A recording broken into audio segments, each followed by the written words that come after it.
equality. We call on all people of goodwill, blacks, whites, Native Americans, Asians, Latinos, Democrats, Republicans, rich, poor, young, and old to resist attacks on the poor and working families of North Carolina. From the mountains to the coast, from the port city in the south to Pasquotank in the northeast, we are calling on all people to get on board. Get on board. There's a train coming and it's headed toward justice. Somebody ought to get on board. Reverend Dr. Martin Luther King once said, it's not the words of your enemies that you remember, but the silence of your friends. In this moment, we cannot be silent. We must speak up. We must become the trumpets of conscience that we are called to be, echoing the God of our mothers and our fathers in the face. Now is the time, and here is the place. We are the people, and we shall be heard. We have come today to raise our moral dissent at the road, because of the road down which our elected leaders are pushing the people of North Carolina. Let us be reminded that we are called to high standards in our civic and public life. The Word of God, for instance, sets a high standard for how we should live as people and conduct ourselves when we use public power. Micah 6:8 says, what doth the Lord require? But to do justice, love mercy, and walk humbly before God. That's a high standard. Isaiah 10 says, woe unto those who legislate evil and write oppressive decrees and rob the poor of their rights. Preaching good, son. That's a high standard. Jesus said to nations and government, when I was hungry, did you feed me?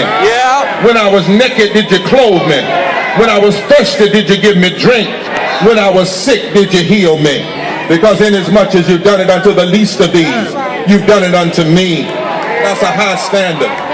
John said, how can you say you love God, whom you've never seen, and hate your brother, whom you see every day? That's a high standard. But not only the Word of God, the American Constitution sets a high standard of how we should conduct ourselves. It says we the people of the United States, in order to form a more perfect union, establish justice, ensure domestic tranquility, provide for the common defense, promote the general welfare, and secure the blessings of liberty. That's a high standard. 146 years ago, the North Carolina State Constitution set a high standard. It said of every political leader that would dare operate on our behalf, be reminded of this: all political power is vested in and derived from the people.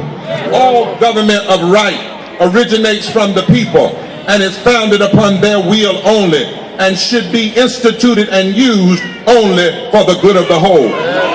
And my friends, when we look at these high standards for North Carolina, high standards for America, high standards from the Word of God, we must declare that though there are those who have chosen to live, govern, and act mighty low. Wow. In policy and politics, we face two choices. One is the low road to destruction, and the other is the pathway to higher ground. And so in this Kairos moment in history, right here in North Carolina, we have been called together to fight against a dangerous agenda of extremist laws by the ultra-conservative right wing that is choosing the low road. Policies that are constitutionally inconsistent, morally indefensible, and economically insane.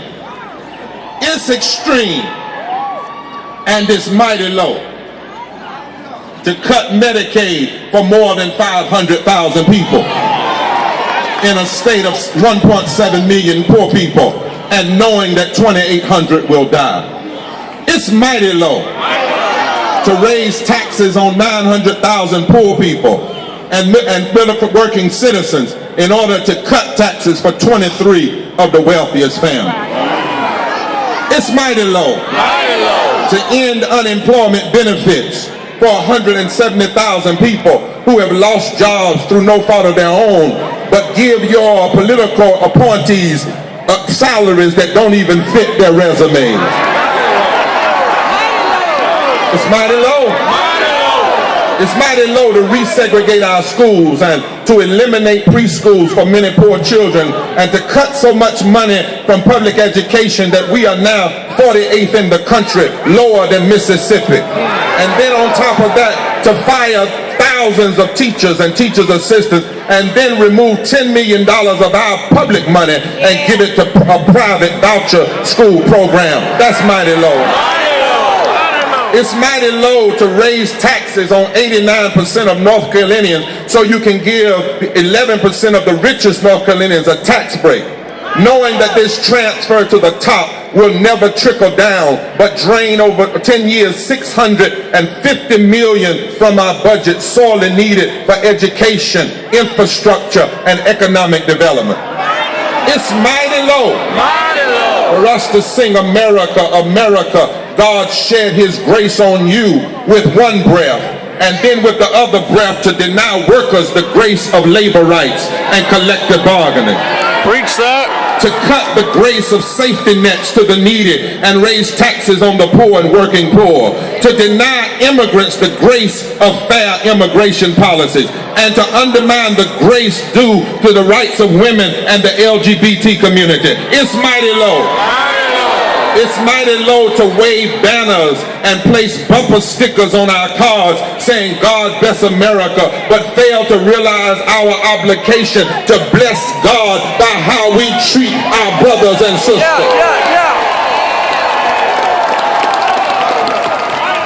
Mighty low.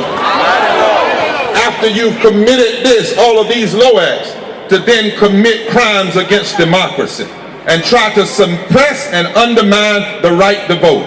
It's mighty low to gerryman redistricting, to roll back same-day registration, early voting, Sunday voting, remove public finance, refuse to let 16 and 17-year-olds pre-register, and to pass voter ID laws that are worse than South Carolina and Alabama. And that a federal judge in Philadelphia, Pennsylvania just said was unconstitutional. I tell you, my friends, in the face of these decisions, we have to look at policy through the moral lens of justice for all and through the constitutional principle of the good of the whole. Kicking hard-working people when they're down is not just bad policy, it's against the common good and a disregard for human rights, and it is a refusal to lean to the better angels of ourselves. We have come to say to the extremists who ignore the common good and have chosen the low road, your actions have worked in reverse. You may have thought you were going to discourage us, but instead you have encouraged us. And the more you push us back, the more we will fight to go forward. The more you try to depress us, the more you will inspire us. Stones that the builders have rejected have become the chief cornerstone, and a new movement is happening, and it is the Lord's doing. Make no mistake, this is no mere hyperventilation of partisan pouting. Oh no, this is a fight for the future and soul of our state. It doesn't matter what the critics call us. What matters is what we answer to. That's right. They can deride us. They can try to deflect from the issue.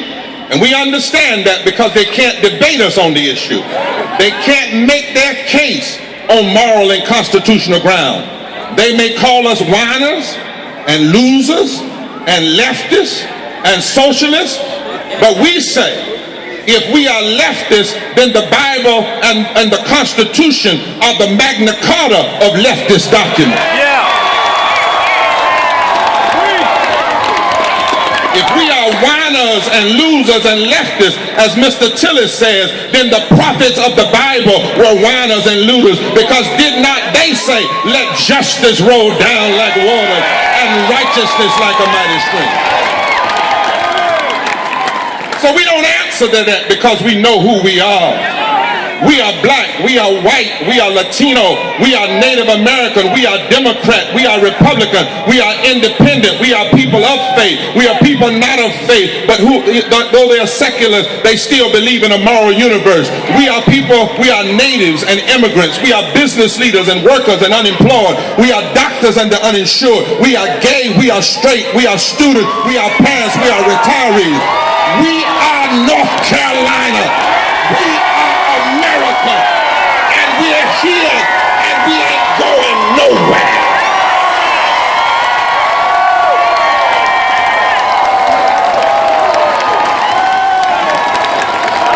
We stand here united in our full color against our state government's current attack on the most vulnerable. We stand together to lift up and defend the most sacred principles of our democracy. We know who we are. But there's something else, Ajamu, we know. We know who they are. Because the tree is known by the fruit it bears. That's why we refuse to even call them Republicans. We know progressive, sensible Republicans. My granddaddy was one of them, born back in the 1800s. Abraham Lincoln, who stood for equality and justice, was one of them. Black and white Republicans who in the 1800s expanded voting rights and educational opportunity for those who had been enslaved. They were reasonable, progressive, and sensible Republicans. Teddy Roosevelt, who called for health care for all and a minimum wage, was a Republican. Dwight Eisenhower, who right after the Brown versus Board of Education case said that public education was a matter of national security, and as a Republican invested more money in public education than any other president before him. And by the way, Charles and David Koch's daddy was against Eisenhower, who ran the John Birch decided. We know who you are. Republicans and Democrats alike signed off on the Civil Rights Act of 1964 and the Voting Rights Act of 1965. Black Republicans like Edward Brooks and Ralph Bunche and Benjamin Hooks, a past president of the NAACP, championed the cause of justice and freedom and stood up to the extremists of their time. Even Ronald Reagan supported earned income tax credit. So when you make Ronald Reagan look like a liberal, we know who you are.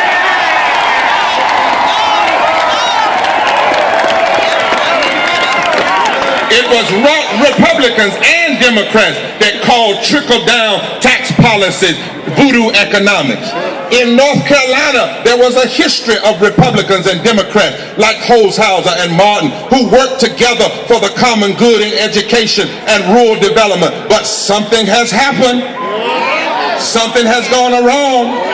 And we believe that the more the hijackers who currently claim to represent the Republican Party are exposed as extremists, we will see the rising of new leadership that will seek an even more unified and progressive focus where Republicans and Democrats can come together and do what is best for all the people.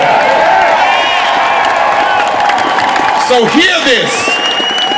No matter how the extremists try to twist things, this is not about Republicans versus Democrats. It's not about liberals versus conservatives. It's about right versus wrong. It's about extremism versus the more noble vision of our Constitution. It's about policy that is immoral versus policy that is moral. Which is why when we leave here today, from Brevard to Beaufort County, from Washington to Watauga, from Pender to Pearson, from Greene to Guilford, we have developed a plan. This is not just a moment, it's a movement.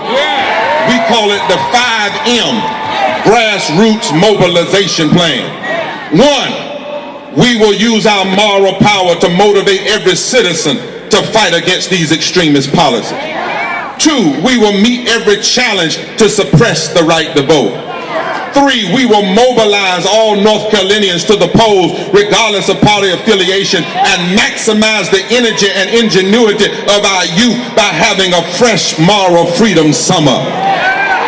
4, we will make every effort to fight in the courts against voter suppression and fight for the restoration of Section 4 of the Voting Rights Act that includes North Carolina and Alabama and South Carolina and southern states. And 5, we will move every obstacle that keeps people from voting in 2014.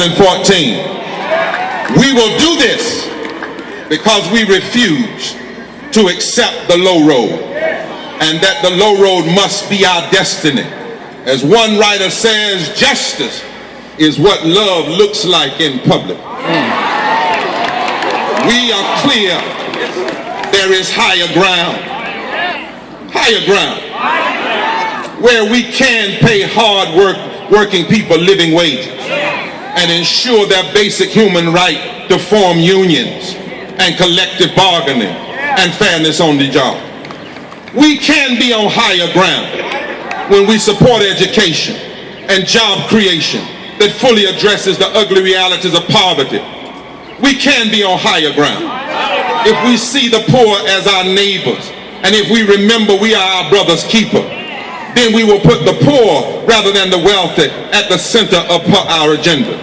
There is higher ground where we can use global technology and green economy and targeted tax cuts for economic and infrastructure investment in underserved communities.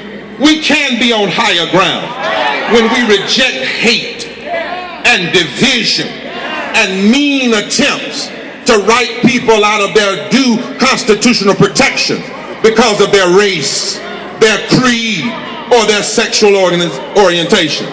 Those of us who love freedom and justice, we are being called in this moment to take this state and this nation from the lowlands of injustice and division to higher ground. Higher ground, we believe is possible. And to get there, we will, with deep love and faith, march. We will mobilize. We will organize. We will pray. We will get off our knees and work. We will speak the truth to power. We will protest. We will go to court. We will stand up. And we will vote like never before. Because we who believe in equality cannot settle for anything less than higher ground. It does not matter who's in the governor's office. We can't settle for anything less than higher ground. It does not matter who's in the General Assembly or the Congress. We cannot settle for anything less than higher ground. It does not matter what the Tea Party says. We can't settle for less than higher ground. So let it be known to everyone that would swear on a constitution to serve us in public. You don't have enough political power to vote us away. And you don't have enough insults to talk us away. And you don't have enough money to buy us away. Because we are not for sale.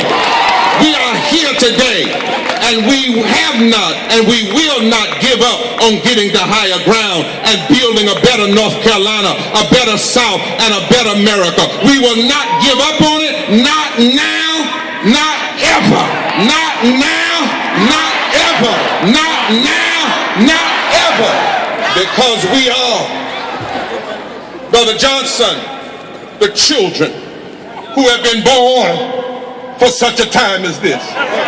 And Rabbi, there is no way we will ever abdicate our birthright and sell it for a bowl of pottage. It is our time, and we're on our way to higher ground.